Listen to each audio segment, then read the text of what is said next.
Hey, this is Matt once again. Welcome back to another review of another horror film from 1983, and this is John Carpenter's Christine. Now, Christine, it's not a John Carpenter film I watch a lot. I mean, if I pick up a John Carpenter film to watch, it's going to be more The Thing, Assault on Precinct 13, Big Trouble in Little China, maybe In the Mouth of Madness, The Fog.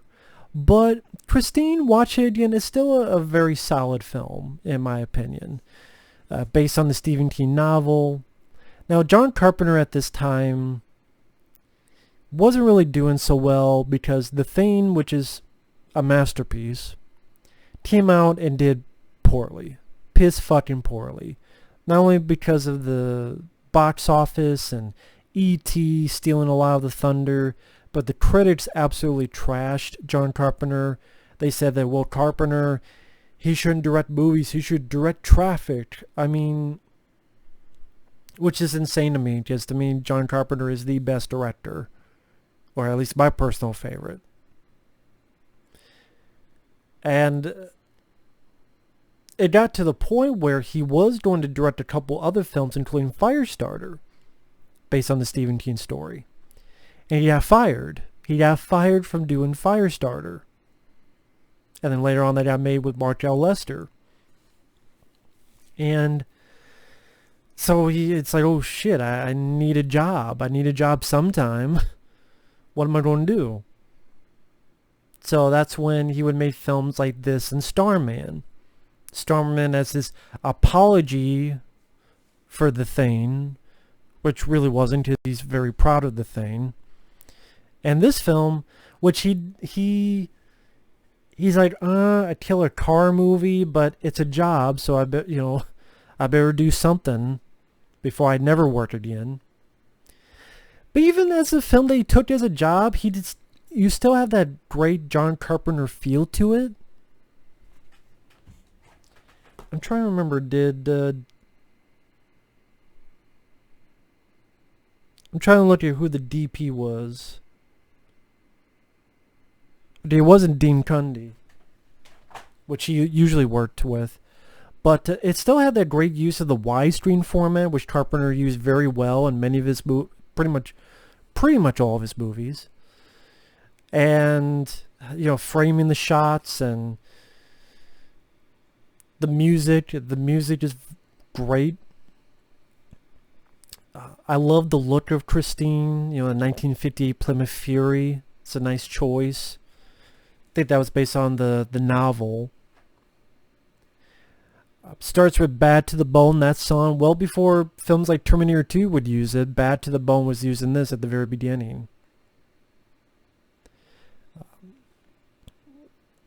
And I mean, it's tough making a killer car movie, because the thing is, can you really say you're ever scared about a killer car? Knowing the fact that that would never happen in real life. It's not like, oh shit, tomorrow I gotta worry about if that car is going to kill me and come alive. So I think that's why I probably like Maximum Overdrive more than this, because Maximum Overdrive is just batshit insane fun and entertaining.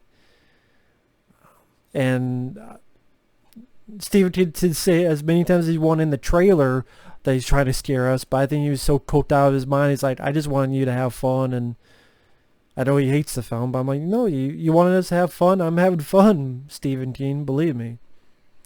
But to make a serious, I mean, I like the idea, and I'm fine with it. I'm just saying for the general public, I just see that maybe it'd be a tough pill to swallow. I mean, there were films before like The Car That I Don't Mind with James Brolin. That is a pretty decent flick. I'm trying to think the last movie that dealt with like a killer car.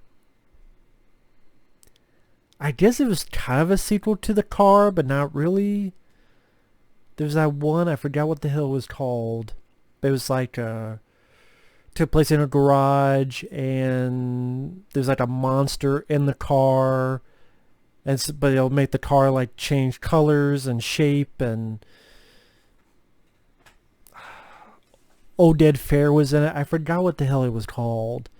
That one had issues, but I had, some dumb fun with it. But this is definitely one of the best ones of its kind. I did my top pick would be Maximum Overdrive, but what makes the film work is not only the mood and atmosphere like the many Carpenter films, his direction, the score, but I thought that the lead guy, Keith Gordon, did a really good job as Arnie Cunningham. Because you really see that, at the beginning he's this nerdy guy, but he's a very decent guy. And then him and his buddy, played by John Stockwell, find his car. And Arnie's very obsessed with his car. He's just drawn to it. And ever since he buys Christine, he's obsessed with it. And it starts changing him. Changes the way he acts, changes the way he looks, changes the way he approaches his friend John Stockwell, and more pulled away from him, and how nobody else matters, how he's more forceful with his parents and cursing them out and even trying to choke his dad out. So you really see a physical and acting change of Arnie. And I thought Keith Gordon did a really good job with that. Keith Gordon, I don't remember too many films with him in it other than Jaws 2. And I think he was in Back to School. I believe he was in Back to School with Rodney Dangerfield. I could be wrong. I haven't seen Back to School in a while. And the girl, Alexandra Paul, she did fine. I would say it kind of bugged me that you never saw how those two characters got together. It's just all of a sudden they're a couple. I thought that was kind of weird. Okay, here's this girl. Then, they picked up the car. Then he's hooked up with this girl, and John Stockwell sees it while he's playing football. Gets tackled and is hurt badly. He's in the hospital for a while. So again, I thought that jump... And wait a minute, how the hell did Arnie even talk to this girl, approach this girl? Maybe it would have been nice for the relationship if you actually built up the beginning of that. Like he was nice and kind and won her over from that. So then when he changes to this more of an asshole because of the influence of Christine, you just see more of that arc of this relationship dwindling and falling apart. But that's the thing, is that you never really see the beginning of that relationship. You see them kissing, then all of a sudden we're right into, oh, well, he's obsessed with Christine, and Alexandra Paul is not liking Christine, and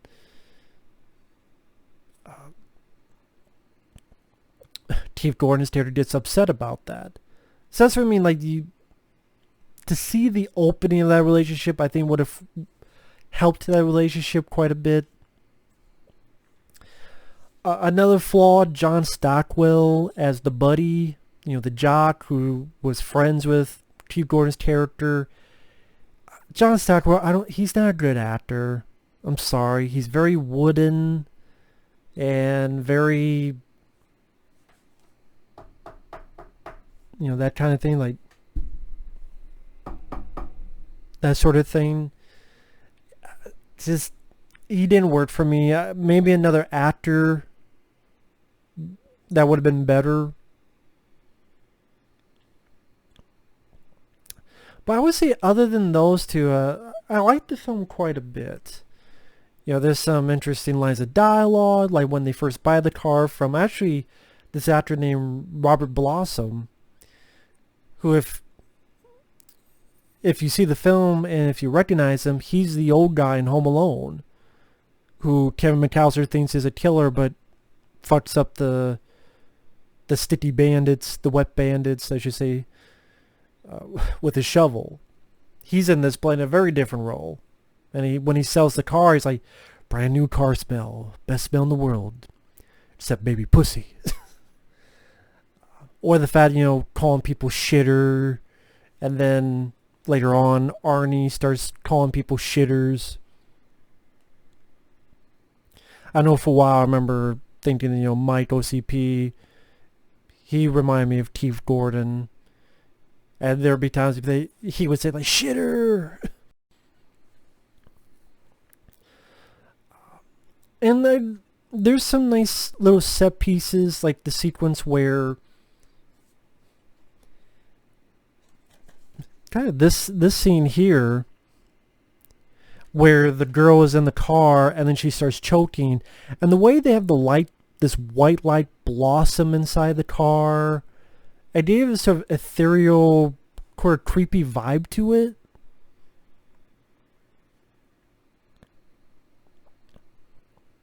Or when the bullies fuck up the car and he finds the car wrecked, and then he's pissed about it, and later on he stands in front of him, he's like, okay, show me, and the car rebuilds itself. I thought that was a cool way they did it, where they did the reverse filming, so the car, this is a car that literally can't die. It'll just rebuild itself, fill up its own tires, fix up its own windows. And I enjoyed the way they did it. I like that idea of a car that no matter what you do will keep rebuilding itself. And then, the Christine killing these bullies. Whether the one guy where he's in this alley and it's too small, but the car don't give a fuck, so he's like, I'm going to fuck up both sides and squish this guy. Or, the one guy who the whole gas station blows up and Christine's on fire, so you have a real car on fire chasing a guy and then runs the guy over. And then that guy's body is on fire. And that mixed in with John Carpenter's music really sells the scene. Again, John Carpenter's usage of the widescreen format. And then there's always that thought of, when those scenes are happening, is Chief Gordon's character in the car? Or is it, now that he's really possessed by Christine? Or was it just the car itself? I know there was stuff cut out of the book, like there was this other, like the former owner of the car, the dead body would be like in the backseat or something, chatting with Arnie or controlling him or something of that nature. And I didn't see why it was cut out. I know the reason being, I think the reason being was that there was an American Werewolf in London which had a guy who was dead sort of on the lead character's shoulders. Maybe they didn't want to copy that. But yeah, you just didn't need it. The simple of just Christine itself is alive and influences Arnie was all you needed.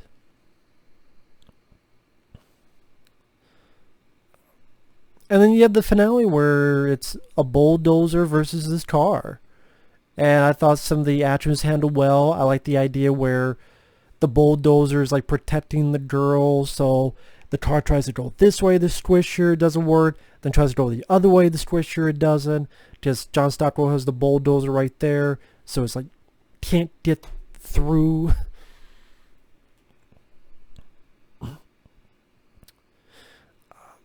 Harry Dean Stanton, I almost forget he was in the film. That's another. If I have a couple flaws, like I said, the build-up of a relationship between Arnie and the girl would have been nice to see the beginning of that. 2, John Stockwell, just put at least a different actor in there. There are plenty of actors around. Why John Stockwell? And 3, Harry Dean Stanton is a cop, and I'm talking about the film. I almost forgot he was even in it. Because it felt, I don't know if they shot more scenes and they were cut out. It got to a point where it's like, why is this character even in the film? Because he doesn't really do anything. He's not there for the finale. He's not there, like, really accomplishing anything. There's like a couple scenes where he interviews Chief Gordon's character, one in the garage, One point where he's outside near Christine and he's talking with Keith Gordon's character. Yeah, there's not a lot of scenes, and Harry Dean Stanton's a great actor, and it just felt is very underused. This great actor is very underused. I wish they would have used him more. I think it would have been cool to plug him into the finale as well. Like both him and John Stockwell are fighting this thing or doing something. I think that would have been neat. But other than that, I do think it's a solid Carpenter film. I like the look of Christine. I like the idea of it rebuilding itself. I like the little battle. Granted, maybe they have a bigger budget. Maybe it would have been cool to see a bit more an epic battle.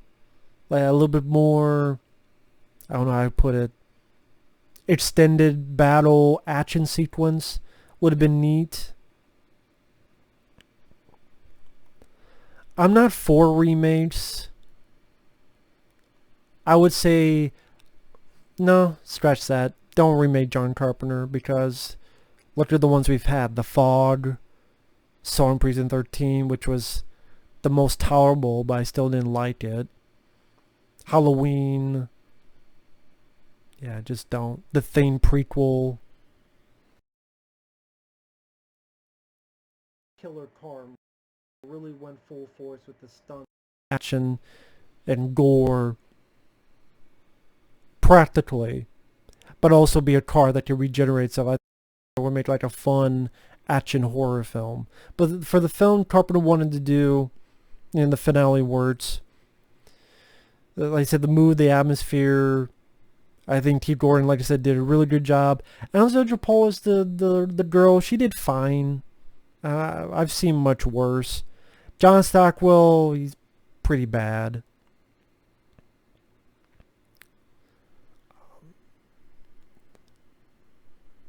Like I said, good music.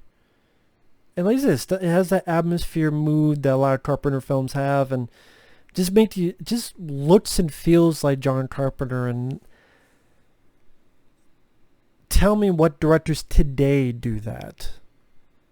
I can't think of really any directors in today's age that you look at a film and they feel and look like blank directed it.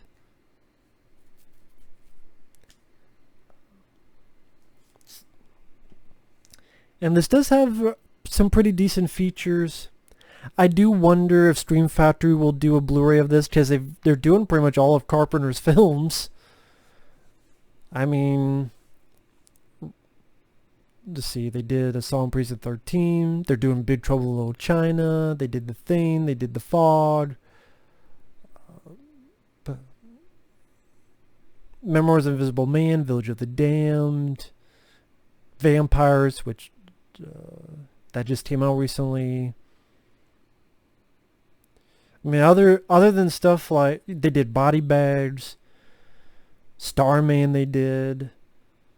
Yeah, so I mean, this one, In the Mouth of Madness they did. Yeah, so this one is Steve from LA, Ghosts of Mars. Although I doubt they do Ghosts of Mars. Well, you know what? Considering the stuff they've done, I could believe it. Never mind. I could believe it. I take that back. I like to see him do Escape from LA, actually. One more commentary with Kurt Russell and John Carpenter. That'd be nice. I hope they do Escape from LA. And Christine, I mean, it has good features. I'd be curious to see a new Blu-ray of this. But yeah, if not, the features, you have a commentary with John Carpenter and Keith Gordon. You got a couple featurettes. I didn't see these 20 deleted alternate scenes. Maybe those are where all the Harry Dean Stanton scenes are in. But anyway, thanks for watching. Take care. And we will see you in another video. You guys let me know how you feel about Christine. See you guys later.